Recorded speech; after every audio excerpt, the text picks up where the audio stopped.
வேலு, வேலைக்கு வந்து 1 மாசம் தானே ஆக போகுது. ரொம்ப கஷ்டப்பட்டுலாம் வேலை செய்யாதீங்க, கொஞ்சம் பொறுமையாவே வேலை செய்யுங்க. எல்லாம் போக கத்துக்கலாம், சரிங்களா? சரிங்க சார். யோகா ஒரே நிமிஷம்.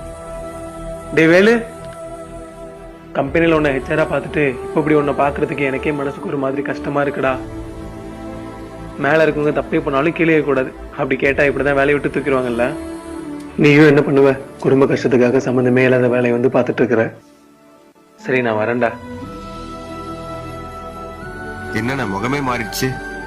நான் ஹெச்ஆரா இருந்தேன்டா. 40,000 ரூபாய் சம்பளம், 25 ரூபாய்க்கு வேலை செய்யறேன்ல. இப்போ இப்படி வந்து வேலை செய்யறது நினைச்சாவே ஒரு மாதிரியா இருக்குடா. ஓ, அங்க வேலை செஞ்சேன்னு சொல்றீங்கல்ல, அங்க வேலை உங்களுக்கு எப்படிதான் இருக்கும்? ஈஸியா இருக்குமா இல்ல கொஞ்சம் கஷ்டமா இருக்குமா? ரொம்ப ப்ரெஷர் புடிச்ச வேலைடா, நிம்மதியா இருக்காது. அண்ணே, நீங்களே சொல்றீங்க நிம்மதி இல்லன்னு, அப்போ இங்கேயே ஓகே தானே? இங்க நிம்மதி இருக்கு, ஆனா பணம் கம்மி தானே. அண்ணே, இன்னைக்குமே நம்ம இழந்ததை நினைச்சு வருத்தப்படவே கூடாதுண்ணே. இன்னைக்கு நம்ம இழந்தோமா, அது கண்டிப்பா ஏதாவது ஒரு ரூபத்துல நாளைக்கு மறுபடியும் நம்ம கிட்டே வந்து சேரும். இப்படி எல்லாத்துக்குமே சலிச்சுக்கிறவங்க ஏதாவது வாய்ப்பு கிடைச்சா அதுல இருக்கிற கஷ்டத்தை தான் பார்ப்பாங்க. ஆனா ஜெயிக்கிறவங்க அந்த கஷ்டத்திலேயே இருக்க வாய்ப்பை தான் பார்ப்பாங்க. நீங்க ஜெயிக்கிறவங்களா இருங்கண்ணே, எல்லாத்துலயும் வாய்ப்பு கிடைக்கும். வாங்க.